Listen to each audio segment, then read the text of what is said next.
सर्वांना नमस्कार. स्वागत आहे तुमच्या गोंधन मराठी चातुर्य कथा या यूट्यूब चॅनलवर. व्हिडिओकडे वळण्यापूर्वी आपल्या चॅनलला लाईक करा, सबस्क्राईब करा आणि बेल आयकॉन प्रेस करा. चला तर आता वळूया आपल्या स्टोरीकडे. गोंधन भाग 21.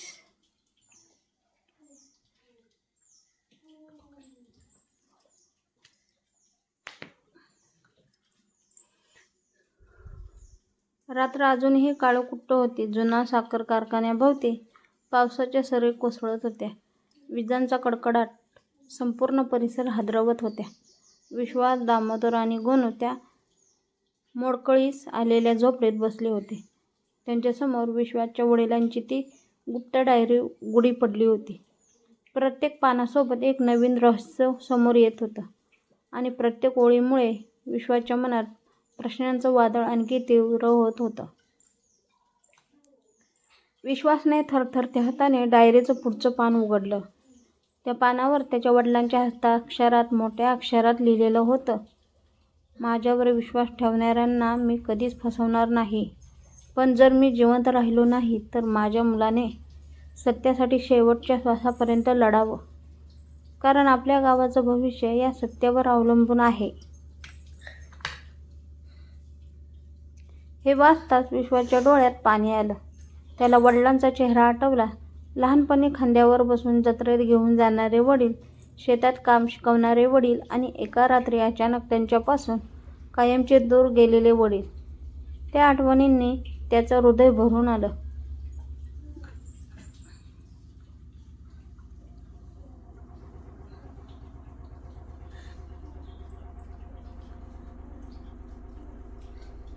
दामोदरने त्यांच्या खांद्यावर हात ठेवला. धीर धर, तुझे वडील आजही तुझ्यासोबतच आहेत. विश्वासने हलकेच मान डोलवली आणि पुन्हा डायरी वाचायला सुरुवात केली. डायरीत पुढे लिहिलं होतं, राघव सिंहाने माझ्याकडे गावातील जमिनीची बनावट कागदपत्र तयार करण्याची मागणी केली होती. पण मी नकार दिला कारण त्या जमिनी गरीब शेतकऱ्यांच्या होत्या. मी नकार दिल्यावर त्याने मला संपवण्याची धमकी दिली. मात्र त्यांच्या मागे आणखी एक मोठा माणूस आहे, ज्याचं नाव अजून लिहिण्याची हिंमत माझ्यात नाही, कारण त्याची माणसं प्रत्येक ठिकाणी आहेत.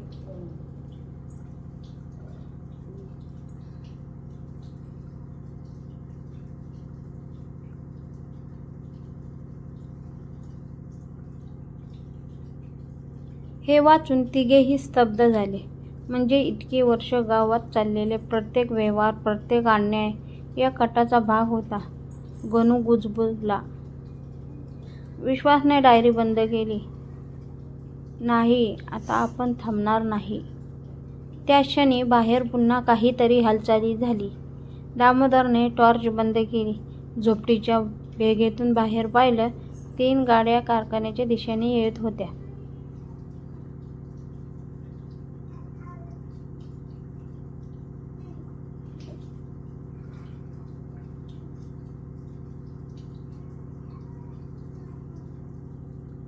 ते पुन्हा आले. सगळ्यांचे श्वास रोखले गेले. विश्वासने डायरी शर्टाच्या आत लपवली.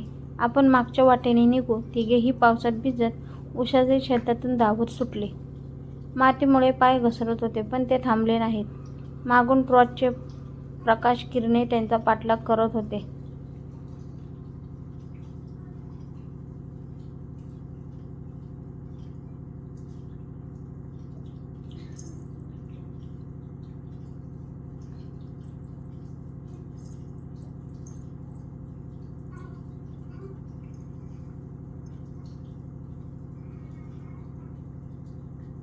गोळ्यांचे आवाज पुन्हा घुमू लागले. धावत धावत ते नदी किनारे पोचले. नदीला पूर आला होता. पाणी प्रचंड वेगाने वाहत होतं. दामोदर म्हणाला, दुसरा रस्ता नाही. विश्वासने एक क्षण नदीकडे पाहिलं.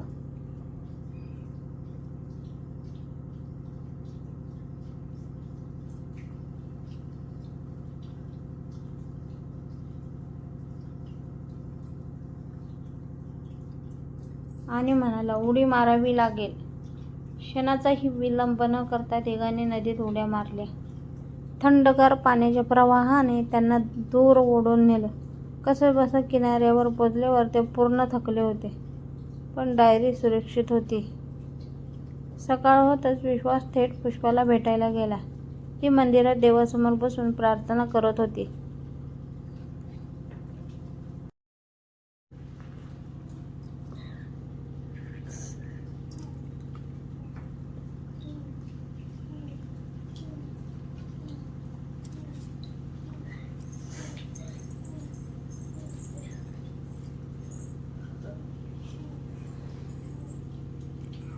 विश्वासला पाहताच तिच्या डोळ्यात आनंद अश्रू आले.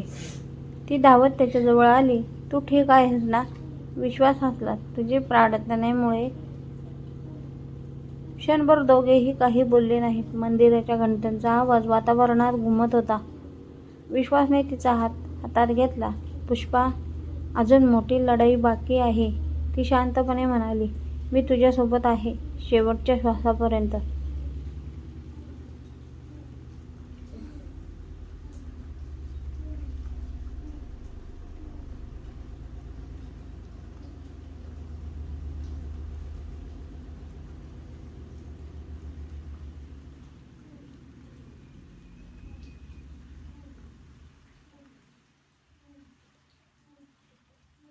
त्या दोघांच्या डोळ्यात प्रेम होतं, विश्वास होता आणि एकमेकांना कधीही न सोडण्याचं वचन होतं.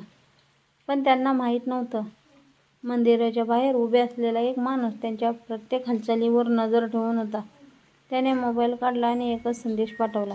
डायरी अजूनही विश्वासकडे आहे. आता शेवटचा डाव खेळण्याची वेळ आली आहे. संदेश पाठवताच त्याच्या चेहऱ्यावर एक थंड भयानक हास्य उमटलं.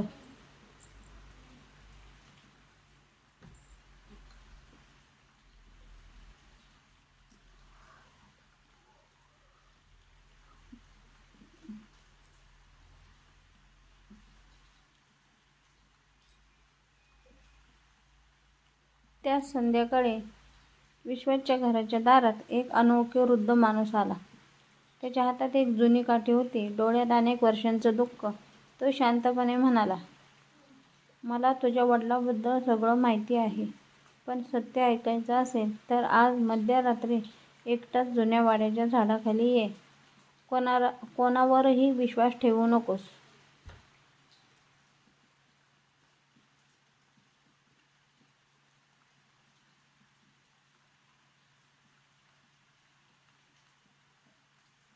हे बोलून तो वृद्ध जसा आला होता तसाच अंधारात अदृश्य झाला. विश्वासच्या हातात फक्त एक जुनी अंगठी राहिली होती आणि त्या अंगठीवर कोरलेलं होतं, सत्य कधीच मरत नाही.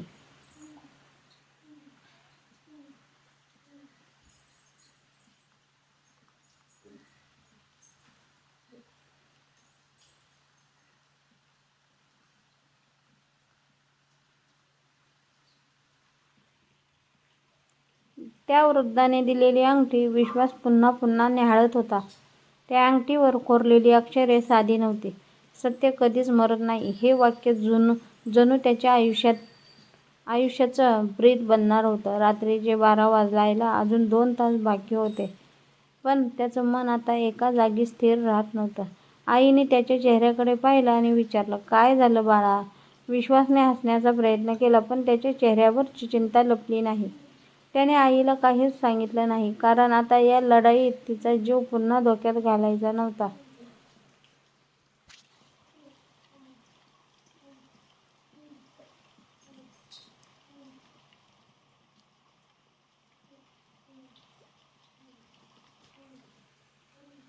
दुसरीकडे पुष्पालाही संध्याकाळीपासून अस्वस्थता वाटत होतं. तिचा डावा डोळा सतत फडफडत होता. मनात कुठली तरी अनामिक भीती घर करून बसली होती. ती देवघरात बसून दिवा लावत होती. तेवढ्यात तिच्या हातातून दिव्याची थाळी खाली पडली. आवाज ऐकून तिची आई धावत आली. काय गं? पुष्पा काही बोलली नाही, पण तिच्या मनात सतत विश्वासचा चेहरा दिसत होता. तिने मनोमन देवाला हात जोडले. देवा, त्यांचं रक्षण कर. संकट माझ्यावर येऊ दे, पण त्याला काही होऊ देऊ नकोस. रात्री बरोबर 12 वाजता विश्वास कोणालाही न सांगता घराबाहेर पडला. आकाश ढगांनी भरलेलं होतं. चंद्र कधी ढगाआड लपत होता, तर कधी त्याचा फिकट प्रकाश जमिनीवर पडत होता. जुन्या वडाच्या झाडाजवळ पोचल्यावर त्याला आजूबाजूला कुणीच दिसलं नाही. वातावरणात भयानक शांतता होती. अचानक झाडामागून तोच वृद्ध बाहेर आला. त्याने आजूबाजूला पाहिलं आणि मंद आवाजात म्हणाला, "माझ्याकडे वेळ खूप कमी आहे. ते लोक माझा पाठलाग करत आहेत."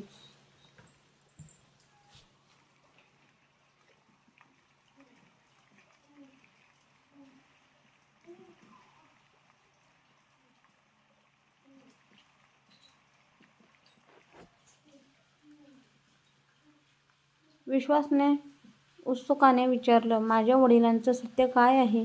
वृद्धाच्या डोळ्यात पाणी आलं. तो म्हणाला, "तुझे वडील चोर नव्हते, गुन्हेगार नव्हते. उलट त्यांनी गावातील शेकडो गरीब शेतकऱ्यांच्या जमिनी वाचवण्यासाठी स्वतःचा जीव धोक्यात घातला होता. त्यांनी बनावट कागदपत्र तयार करण्यास नकार दिला म्हणून त्यांना संपवण्याचा कट रचला गेला."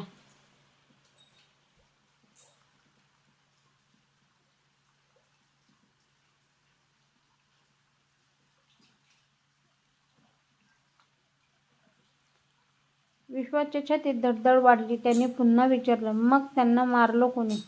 वृद्ध उत्तर देणार इतक्यात अंधारातूनच 4-5 काळ्या कपड्यातली माणसं धावत आली. त्याच्या हातात काटे आणि बंदुका होत्या. "तो म्हातारा जिवंत सुटता कामा नये," असा आवाज घुमला. क्षणाचाही विलंब न करता विश्वासने वृद्धाला बाजूला ढकललं. पण त्याच वेळी एका माणसाने लोखंडी रॉडने विश्वाच्या खांद्यावर जोरदार वार केला. विश्वास वेदनेने खाली कोसळला. तरीही त्याने हार मानली नाही. त्याने समोरच्या गुंडाला ढकलून दिलं. दोघांमध्ये झटापट सुरू झाली. वडाच्या झाडाखाली धूळ उडत होती. विजांचा कडकडाट होत होता आणि त्या अंधारात जीवन-मरणाची लढाई सुरू होती.